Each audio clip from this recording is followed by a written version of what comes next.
European leaders are pushing back after Trump again floated the idea of a U.S. takeover of Greenland, with Denmark warning the remarks undermine NATO unity. This is astounding. Donald Trump also tried to justify the assault on Venezuela with the Monroe Doctrine, which has nothing to do with it.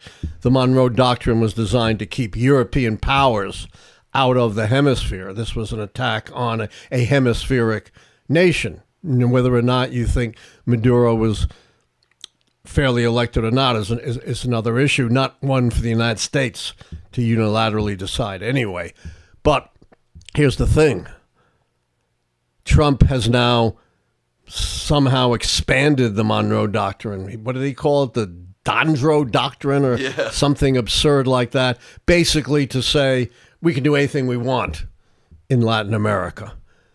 Kind of an expanded version on steroids of Theodore Roosevelt's Roosevelt corollary to the Monroe Doctrine. But it has nothing to do with the original Monroe Doctrine. What it has everything to do with, this is an extension of what Donald Trump has said anyway. As president, I can do anything that I want.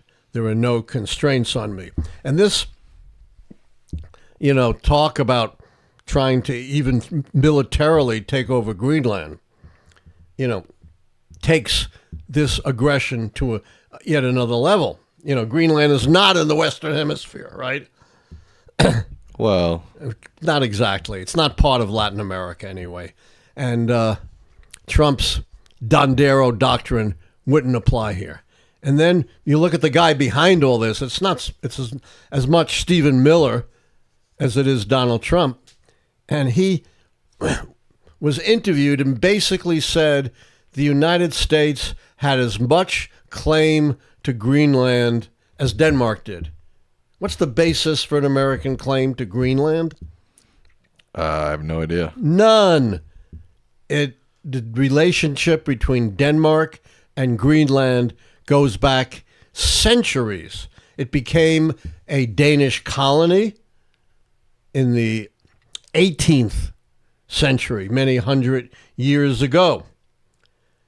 It became integrated into Denmark in 1953, part of Denmark. In 1979, it was given home rule, and in 2009, self-government, with limitations allowing Greenland to manage its own affairs. So for hundreds of years, through various stages, it's had this relationship with Denmark, much like, Puerto Rico or American Samoa has had with the United States. What relationship has it had with the U.S. during this time? I think we've had some bases there, but we have bases all over the place. Right, but we've actually reduced our bases over time in Greenland from what I've heard. But having bases there don't give us, any legal authority to control Greenland. We have bases all over the world. True. Bases in Japan, but we don't control Japan. Stephen Miller,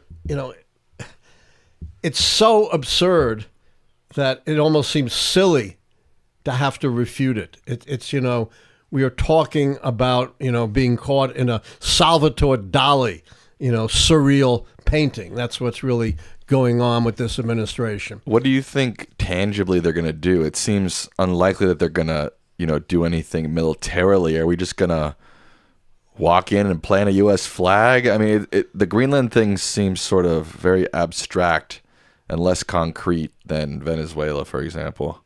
And that's not even that concrete. Well, so we're talking about a NATO ally. Right. In Denmark. Denmark has said if you, militarily go after Greenland, it's the death of NATO.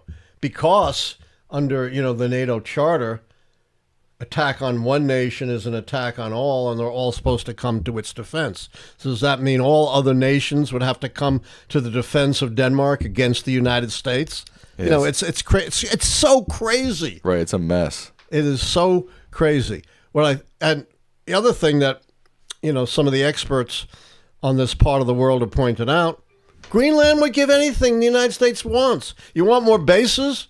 Sure. But as you say, they're cutting down on bases. You want mineral deals? We'll make mineral deals with you. There's absolutely no reason why the United States needs to take over Greenland. Thanks for watching our video. And don't forget to like, subscribe, and become a member today.